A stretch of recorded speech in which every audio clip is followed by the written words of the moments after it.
피지올로직 리스폰스와 관련돼서 이 카디오베스큘라의 이제 모니터링, 그다음에 이 모니터링 관련돼서 이 그 퍼퓨전과 이 옥시젠 그 소비에서의 이 어떤 관계에 대해서 설명을 드리면 CPB 동안 BO2에 대한 이 각각의 블러드 플로우 볼륨을 나타내는 한 가지 방법은 이제 옥시젠 컨섬션 이제 플래튜잉이라고 불리며 이 만들과 이제 모틀리에 의해 처음 이제 설명이 되었고 뒤에 앞서서 설명을 좀 드렸습니다.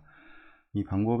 방법을 사용해서 이제 CPB 동안 이제 BO2를 이제 계산을 할 수가 있고, 이 BO2가 더 이상 증가하지 않을 때까지 이 BO2의 이 산소 소모량의 이제 플래튜 퍼퓨전을 이제 증가를 하게 되고, 그 이제 그러니까 이게 그 어느 순간에서는 이게 플래트 되는 부분이 있는데 이 부분은 부족한 부분이라고 하고, 이 부분은 이제 계속해서 BO2가 더 이상 증가하지 않는 만큼 이제 퍼퓨전을 증가를 시켜줘야 될 텐데, 이 퍼퓨전의 증가라고 하면 결국에는 이제 산소의 이 전달입니다. 이 산소의 전달을 카디악 아웃풋이 퍼퓨전을 아무리 많이 한다 하더라도 산소의 공급이 적어버리면 이제 이런 단계에 있을 거고, 이 산소 이 플로우가 적다 하더라도 여러 가지 변수에 의해서 이제 산소의 전달이 있는데, 뭐 특히나 이제 헤마토크리트와 관련돼서도 여기에 변수가 들어갈 것이고, 이런 거에 대한 이제 BO2의 플래튜 퍼퓨전을 이제 이런 식으로 해서 이제 증가를 하게 되고, 그 후에 이제 퍼퓨전은 이제 리워밍과 같이 이제 BO2가 이제 급격하게 변하는 이 어떤 인터벤션이 필요할 때까지 이제 유지를 해야 하고, 이때는 이런 플래튜의 이 포인트를 이제 재설정을 해야 한다, 이렇게 얘기를 하고 있습니다. 이러한 기술의 이제 한 가지 이제 이론적인 장점은 이제 플로우보다 변하기 쉬운 이제 다른 영향들에 이제 주의하게 되는데, 이거는 뭐 플로우는 어느 정도 항상 그 우리가 이미 알고 있는 어떤 카디악 인덱스를 기준으로 유지를 하고 있지만, 뭐 쿨링 단계냐 리워밍 단계냐에서 이 카디악 인덱스 자체가 좀 줄어드는데, 여기에서는 이제 그 조직에서의 BO2의 변화가 있기 때문에 결국에 산소 소모량이 증가냐 이제 주느냐에 따라서 이 카디악 아웃풋도 카디악 인덱스도 줄일 수가 있게 되는 거고, 여기에 이제 헤마토크리트가 얼마냐 뭐 이런 영향에 의해서 이제 이런 것들에 대해서 주의를 하게 되는 거고, 예를 들어 이제 지나친 이제 어떤 이 바소 컨스트릭션 혈관 수축이나 아니면 바소 다일레이션 혈관 확장에 있어서 퍼퓨전 프레셔를 이제 양리적으로 조작하는 것은 이제 아마도 확실한 어떤 그런 것보다 아마도 이제 확실하게 이 언더 퍼퓨즈 에어리어의 이제 퍼퓨전을 이제 증가시킴으로써 이제 BO2를 이제 증진시킬 수 있을 것이다, 이렇게 하고 있습니다. 이게 너무 높은 혈압이나 너무 낮은 혈압이라 하더라도 이 플로우는 뭐 너무 낮은 SBR이 떨어져 있는 환자에서 플로우는 이제 많이 갈 수밖에 없을 겁니다. 당연히 이제 센트리퓨갈 펌프를 예를 들어 설명을 해보면, 이 SBR이 떨어지게 되면 플로우는 같은 이제 RPM에서 플로우는 더 증가가 되게 됩니다. 특히 반대로 혈압이 올라가게 되면 똑같은 RPM에서 혈압은 이제 플로우는 낮아지게 되는데, 이런 거를 통해서 이제 플로우를 이제 조절을 하게 되는데, 이 적정한 그 혈압이 얼마냐 뭐 이런 식으로 얘기를 하는데, 이 적정한 혈압은 아직까지도 이것도 뭐 논란의 여지가 많은데, 뭐 대략적으로 우리가 알고 있는 뭐 60에서 뭐 90mm 머큐리 사이 뭐 이런 부분에서 이제 어떤 그런 이 산소의 이 디스트리뷰션이 어떤 BO2를 증진을 할 수 있는 이런 거가 될 거다, 이렇게 얘기하고 있고, 이는 BO2의 최적화의 이제 한 가지 이제 개념이 되게 되고, 이 기술의 이제 가장 큰 어려움은 이제 CPB 동안 어떤 주어진 임상적 이제 BO2의 계산과 이제 비교해 볼 만한 표준이 이제 없다는 겁니다. 이게 각 장기별에서의 이 산소 소모량이 어떻게 될 것이냐는 이게 실제적으로는 계산이 쉽지가 않다 얘기를 하는 거고, 이 기대되는 온도의 효과를 이제 바로 잡을 수 있을 때에는 이제 깨어 있는 상태이거나 이 바이패스 전 마취된 상태 값을 계산을 해서 CPB를 위한 이제 베이스라인으로 이제 사용할 수는 있는데, 그러나 이제 정확하지 않은 이제 깨어 있는 이제 상태에서의 BO2를 이제 베이스라인으로 사용하는 것은 이 CPB 동안 이제 과잉 퍼퓨전을 이제 산출을 할 수 있게 되고, 그래서 정확한 어떤 이 BO2의 이 베이스 라인을 잡는 것은 이제 어렵다고 얘기하는 거고, 당연히 이제 마취가 되어 있는 상태와 깨어 있는 상태와 마취가 되어 있는 상태에서는 당연히 조직의 BO2는 감소를 하게 됩니다. 왜냐면 마취라고 하는 거는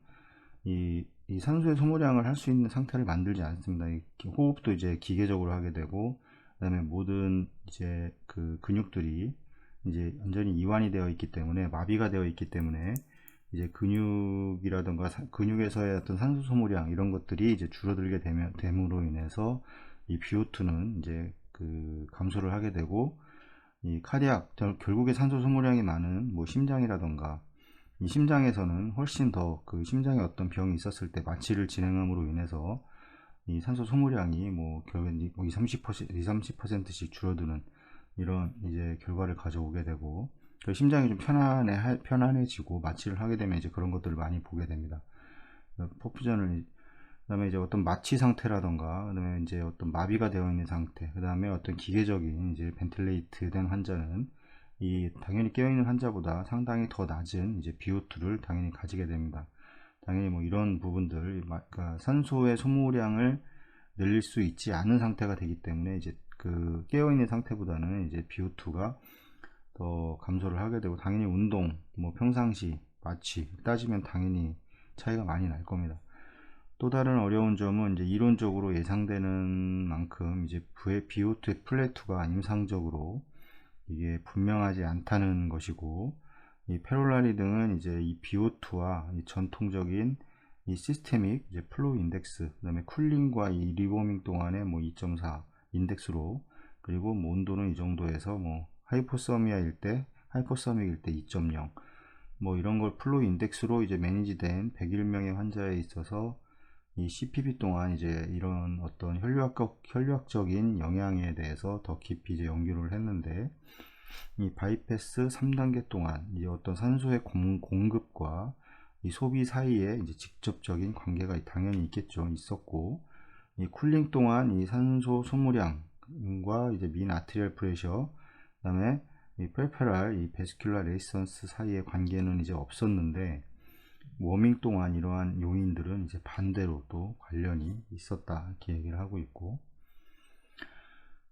그러므로 이제 더 낮은 민 아트리얼 프레셔와 이 페리페랄 베스큘라 레이선스 값은 더 높은 이제 이 BO2와 이제 관련이 있다 이렇게 얘기하고 있습니다. 난 민 아트리얼 프레셔를, 그러니까 이게 상당히 중요한 게, 너무 낮은 민 아트리얼 프레셔로 인해서 이런 BO2의 상승이 증가할 수 있기 때문에,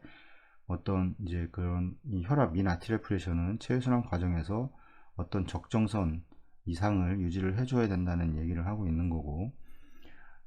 네, 뭐 이런 민 아트리얼 프레셔와 관련돼서도 이게 이제 어떤 중요한 이제 펌프에서는 체외순환 과정에서 이 체외순환이 지금 적정하게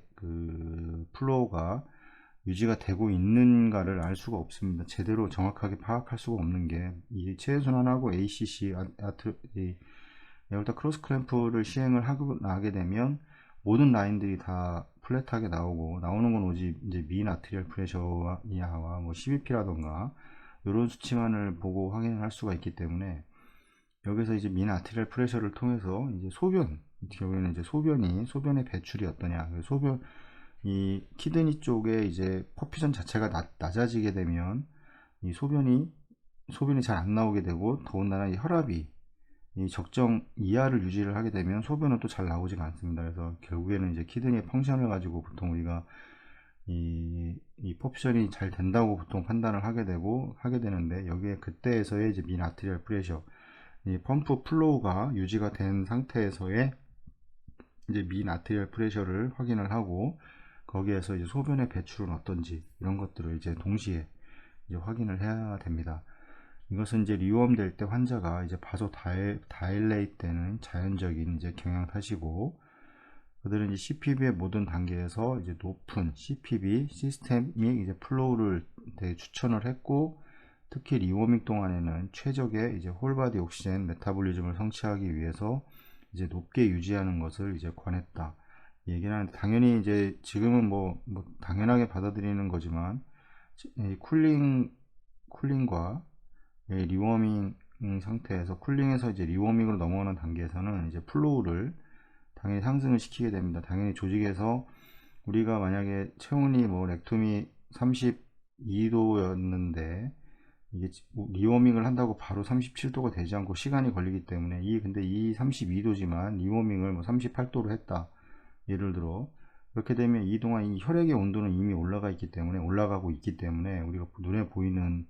그 수치는 아직 천천히 올라가고 있지만, 최소 5분 이내에는 리워밍을 하고, 이제 5분 이내에는